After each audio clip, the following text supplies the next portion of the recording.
এক ব্যাদ ও কপোত কপোতীর গল্প। এক ছিল প্রকাণ্ড বন, সেখানে ঘোরাফেরা করে পশু পাখির শিকার করে বেড়াতো এক ব্যাদ। ভয়ে বনের জীবজন্তুরা তার পাশে ঘেঁষত না। লোকটা দেখতে ছিল যেমন ভয়ানক, তেমনি স্বভাবটিও ছিল নিষ্ঠুর।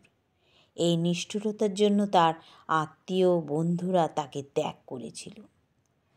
একটা শক্তপোক্ত লাঠি, পশুর আঁত দিয়ে বোনা একটা জাল আর একটা খাঁচা ছিল তার নিত্যসঙ্গী। তাই নিয়ে সে বনে বনে ঘুরে বেড়াতো। একদিন বনে ফাঁদ পেতে সে ধরল একটা পায়রা। পাখিটাকে খাঁচায় পুরে আর কিছু শিকারের লোভে সে এদিক সেদিক ঘুরতে লাগলো। এমন সময় আকাশ ছেয়ে গেল কালো মেঘে।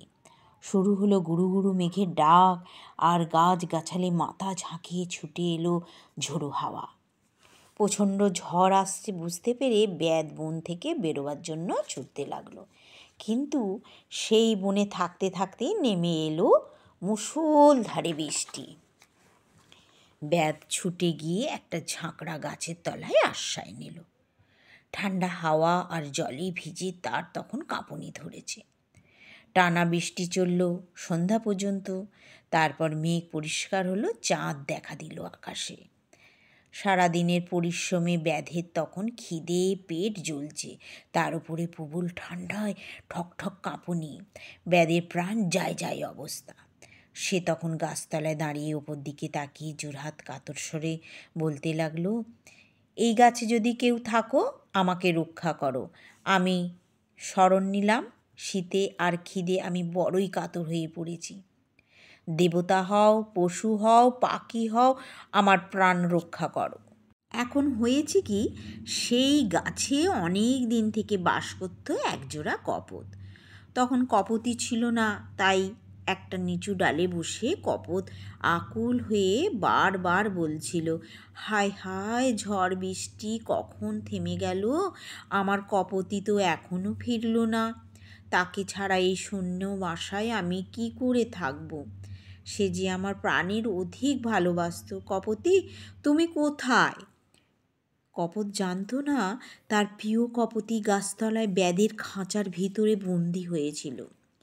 সে ওই কথাগুলো বারবার বলে বিলাপ করতে লাগলো। কপোতের বিলাপ শুনে খাঁচার ভেতর থেকে কপোতী বলতে লাগলো, ওগো, আমি এইখানে, তুমি কি আমাকে দেখতে পাচ্ছ না? তাই শুনে নিচের দিকে তাকিয়ে বন্দি কপোতীকে দেখতে পেয়ে কপোত করুণভাবে কাঁদতে লাগলো। কপোতী তখন বলল, ওগো, তোমার যাতে মঙ্গল হয় বলছি, মন দিয়ে শোনো। ভাগ্যকে মেনে নিতে হয়। আমার ভাগ্যে যা ছিল তাই হয়েছে। তুমি অধীর হইও না, ব্যাধের ওপর রাগ রেখো না। সে এখন শীতে ও ক্ষুধায় কাতর হয়ে তোমার বাড়িতে আশ্রয় নিয়েছে। সে যে তোমার অতিথি। তুমি তো জানো, সন্ধ্যাবেলা অতিথি এলে যে তার যথাসাধ্য আপ্যায়ন না করে অতিথি তার পাপ তাকে দিয়ে পুণ্যটা টেনে নেয়। তাই বলছি, আমার কথা ভেবে অতিথির অনাদর তুমি করো না। তুমি অতিথির সেবার ব্যবস্থা করো। কপোতীর কথা শুনে কপোত শোক ভুলে ব্যাদের কাছে এসে বলল, অতিথি, তোমাকে স্বাগত জানাচ্ছি। তোমার জন্য আমি কি করতে পারি আমাকে বলো। কোনো রকম কিন্তু করো না। ব্যাদ এতক্ষণ চুপচাপ দাঁড়িয়ে কপোত কপোতীর কথা শুনছিল। এখন কপোতকে বলল, আমার বড্ড শীত করছে। শীত যাতে কাটে তার ব্যবস্থা তুমি করে দাও। তাই শুনে কপোত করুণ চোখে কপোতীর দিকে তাকালো।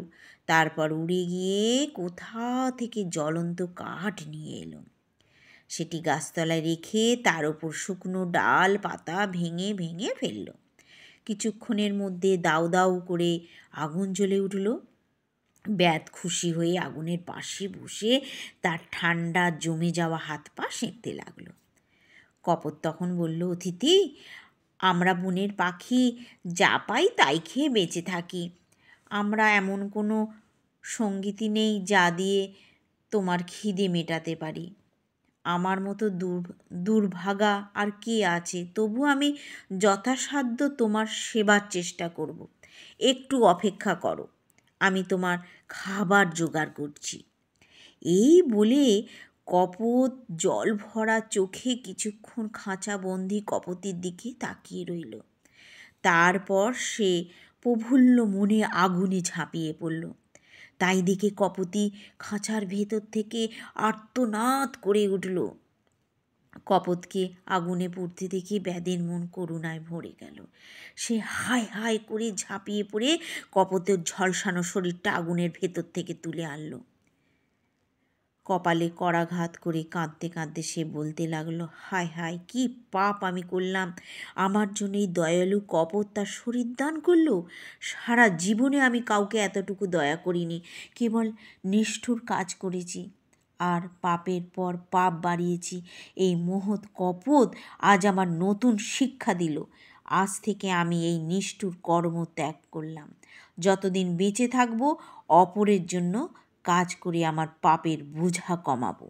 এই বলে সেই ব্যাদ তার খাঁচার দরজা খুলে কপতিকে মুক্ত করে দিল। তারপর লাঠির আঘাতে ভেঙে ফেলল খাঁচা, অতি যত্নে বোনা জালটাকে ছিঁড়ে ফেলল কুটি কুটি করে। দুহাতে মুখ ঢেকে সে কাঁদতে লাগলো আকুল হয়ে।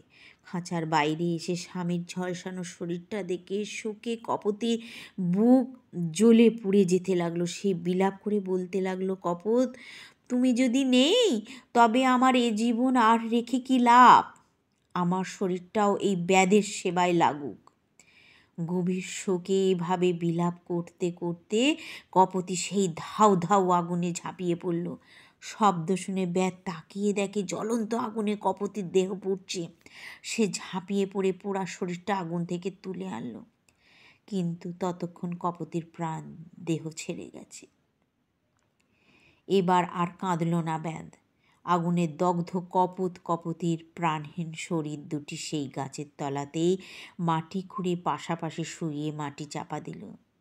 তারপর থেকে আর কোনো দিন সেই ব্যাদ প্রাণী হিংসা করেনি। যতদিন বেঁচে ছিল নিজের স্বার্থ ভুলে মহানন্দে অপরের সেবা করে গেছে।